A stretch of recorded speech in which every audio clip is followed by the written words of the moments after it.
Finally কিন্তু মুরগির মাংস, মূলা, আলু, সাথে আছে পেঁয়াজ কলি আর আছে ধনেপাতা। এটা দিয়ে কিন্তু আমার ময়দা দিয়ে বা আটা দিয়ে এই পিঠাটা কিন্তু ঝটপট বানিয়ে নিতে পারো বন্ধুরা। বিকেলের নাস্তা, বাচ্চাদের টিফিন, সকালের নাস্তা খেয়েও নিতে পারবা, বানিয়ে নিতে পারবা একদম কম সময়ের ভিতরে। এটা বানাইতে কিন্তু বেশি সময় লাগে না বন্ধুরা, একবার রেসিপিটা ফলো করলেই বানিয়ে নেওয়া যাবে। খেতে কিন্তু বন্ধুরা অসাধারণ হয়েছে, অসম্ভব মজা হয়েছে। একবার খেলে বারবার খাবে সব বন্ধুরা এবং বাচ্চারা সবাই খুব পছন্দ করে খাবে। রেসিপিটা বাচ্চারা এতটা পছন্দ করবে তা বলার মতো না। নমস্কার বন্ধুরা, সবাই কেমন আছো? আমি পাপড়ি কিচেন অ্যান্ড ব্লগ থেকে চলে আসলাম নতুন একটা রেসিপি নিতে। শীতের বিকেল আর যদি হয় গরম গরম মাংস দিয়ে কুলি পিঠা বলো, সিঙ্গারা বলো, যদি এরকম আইটেম থাকে বিকেলের নাস্তায়, সকালের নাস্তায় একবারে জমে যাবে। এখানে দেখো মাংসটা খুব সুন্দর করে ছোট ছোট করে কেটে নিয়েছি বন্ধুরা। অফ ক্যামেরায় কিন্তু আমি মাংসটা ফ্রাই প্যানে দিয়ে দিচ্ছি, কারণ ফ্রাই প্যানটা আমার অনেকটা গরম হয়ে গেছিলো। এর জন্য মাংসটা এখন দিয়ে দিয়েছি। আর এর ভিতরে যে সবজিগুলো দেবো সেটা কিন্তু আমি কেটে নিয়েছি বন্ধুরা। ঠান্ডার জন্য গলাটার ভয়েসটা কিন্তু আমার একবারে খুবই খারাপ হয়ে গেছে। আর এখানে দেখো বন্ধুরা, নিয়েছি আলু কেটে কিউট কিউট, আর নিয়েছি মূলা কেটে। আমি এগুলান কিন্তু মাংসের ভিতর দিয়ে দেবো, যেহেতু শীতকালীন অনেক সবজি বের হয় আর বাজারে কিন্তু প্রচুর সবজি পাওয়া যায়। আর মাংসের ভিতর এ ধরনের সবজি থাকলে খেতে কিন্তু বন্ধুরা অসাধারণ লাগে। আর এখানে দেখো অনেকে পেঁয়াজ ফুল বলে আর অনেকে বলে পেঁয়াজ কলি, আমরা বলি পেঁয়াজ কলি। অনেকটা পেঁয়াজ কলি কিনে নিয়েছি। সব কিছু দিয়ে এখন আমি এটা ভেজে নেব। এদিকে দেখো বন্ধুরা, মাংসটা কিন্তু আমার অনেকটা সিদ্ধ হয়ে গেছে। এখন আমি এখানে মশলাগুলো দেব পরে। এখন আমি এই যে মূলা আর আলুটা যে কেটে রেখেছি সেটা দিয়ে দিচ্ছি। এটা দিয়ে আমি একটু মাংসের ভিতরে মিশিয়ে দেব। তারপরে এটা যখন একটু ভাজা ভাজা হবে তারপরে কিন্তু আমি মাংসটা দিয়ে নেব।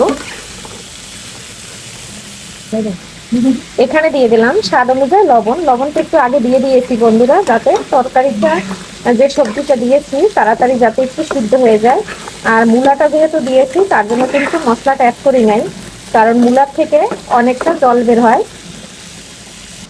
দেখো বন্ধুরা, এখানে আমি বাটা মশলা নিয়ে নিচ্ছি। এখানে আছে পেঁয়াজ আর রসুন বাটা, এগুলো আমি কিন্তু এর ভিতরে দিয়ে দিলাম। আর কাঁচামরিচ বাটা, ঝালটা একটু বুঝে দিবে যে যেরকম ঝাল খাবে।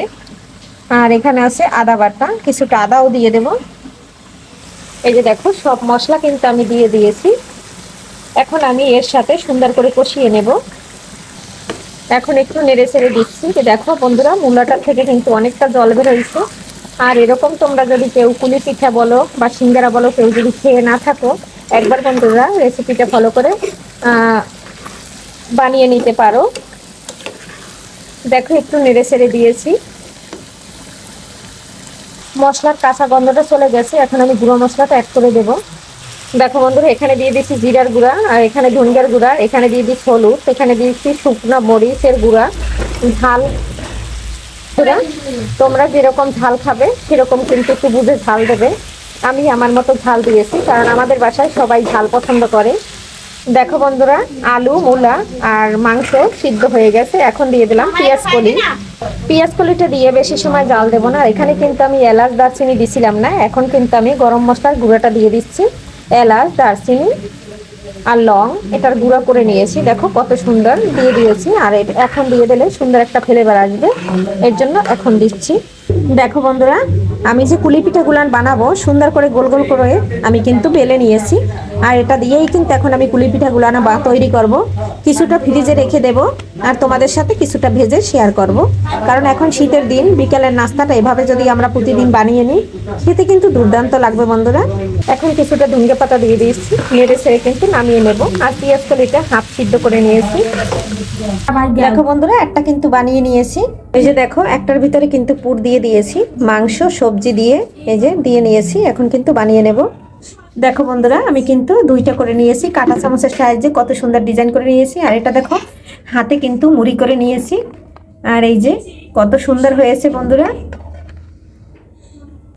দেখো বন্ধুরা, আরও একটা বানিয়ে নিয়েছি তোমাদের দেখা এবং বোঝার শর্তে আর একটা দেখাচ্ছি। দেখো বন্ধুরা, আরও একটা কিন্তু আমি আস্তে আস্তে করে নিয়েছি। আর এটা কিন্তু বন্ধুরা আমি আটা দিয়ে করেছি। এভাবে তোমরা ঘরে আটা থাকলে বানিয়ে নিতে পারবে ঝটফট বিকেলের নাস্তা। দেখো বন্ধুরা, এভাবে কিন্তু বাটি করে আমি ডিপ ফ্রিজে রেখে দেব, 2-3 মাস খাওয়া যাবে এভাবে রেখে দিলে। আবারও দেখো একটা পলিথিন দিয়ে আবারও কয়েকটা নিয়ে নিয়েছি।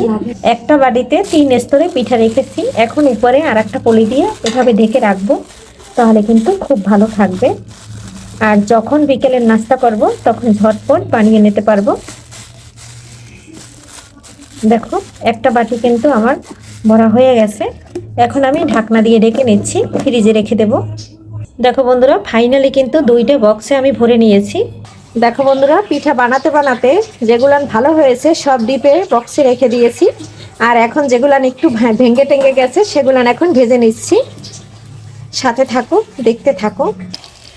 দেখো বন্ধুরা, সবগুলান পিঠা কিন্তু একইভাবে দিয়ে দিয়েছি। আর এখন কিন্তু আমি অল্প তেল দিয়ে ভেজে নেব, এটা কিন্তু ডুবো তেলে ভাজবো না, অল্প তেল দিয়ে ভাজলেই কিন্তু এই পিঠাটা মুচমুচে হয় এবং খেতে ভালো লাগে। আমার ভিডিও কাছে এবং দূরে, দেশ ও দেশের বাহির থেকে যে বন্ধুরা দেখছো তাদেরকে অসংখ্য অসংখ্য ধন্যবাদ এবং ভালোবাসা শুভকামনা রইল অবিরাম। দেখো বন্ধুরা, আমি কিন্তু এখন একটু উল্টে পাল্টে ভেজে নেব।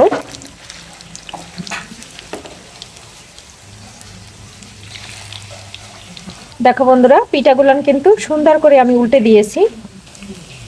প্লিজ বন্ধুরা, যারা এখনো ভিডিওটা দেখতেছো বা দেখা শুরু করবে, একটা লাইক দিয়ে কন্টিনিউ করো বন্ধুরা, একটু স্কিপ করো না বন্ধুরা, ফুল ভিডিও দেখে নিও। আর যদি তোমাদের ফুল ভালো না লাগে দেখতে, তাহলে তোমরা যতটুকু ভালো লাগে ততটুকু দেখো, কিন্তু টেনে টেনে দেখো না। আর সবাই বন্ধুরা ভিডিওর শুরুতেই একটা লাইক দিয়ে দেখে নিবে, কারণ তোমাদের একটা লাইকের কারণে আমি যেতে পারবো নতুন নতুন বন্ধুদের কাছে। আর যারা এখনো আমার চ্যানেলটা সাবস্ক্রাইব করো নাই, ভিডিওর কোনো অংশ যদি ভালো লেগে যায় তাহলে সাবস্ক্রাইব করে পাশে থেকে যেতে পারো। বন্ধুরা, ফাইনালি কিন্তু আমার পিঠা হয়ে গেছে, মাংস দিয়ে সবজি দিয়ে পিঠা আমার রেডি। এখন কিন্তু আমি তুলে নিচ্ছি আর খেয়ে নেব গরম গরম পিঠা। চলে আসো বন্ধুরা, কে কে খাবে আমার বাসায়। বন্ধুরা, সব কিন্তু আমার রেডি হয়ে গেছে। আর আজকের ভিডিও বন্ধুরা এখানেই শেষ করছি, পরবর্তীতে দেখা হবে নতুন কোনো ভিডিও নিয়ে। এ পর্যন্ত সবাই ভালো থাকো, সুস্থ থাকো, বাই বাই।